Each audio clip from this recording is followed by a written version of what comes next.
সাভারের জাতীয় স্মৃতিসৌধে শহীদ বেদিতে ফুল দিয়ে ফেরার পথে ৭১-এর হাতিয়ার গর্জে ওঠার একবার জয় বাংলা জয় বঙ্গবন্ধু বিভিন্ন স্লোগান দিতে থাকে কয়েকজন। এ সময় তাদের ধাওয়া দিয়ে গণপিটুনি দেয় উপস্থিত লোকজন। পরে পুলিশ এসে ৩ জনকে আটক করে আশুলিয়া থানায় নিয়ে যায়। বুধবার সকালে জাতীয় স্মৃতিসৌধে এ ঘটনা ঘটে।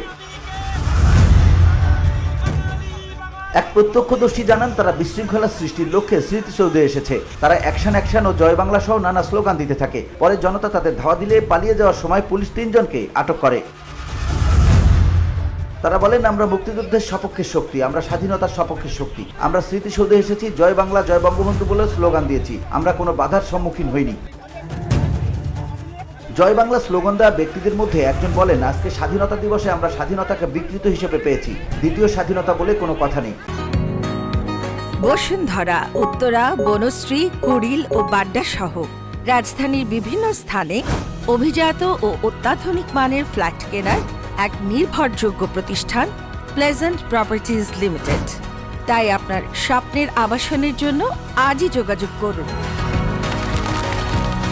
Pleasant Properties Limited, where destiny matches eventually.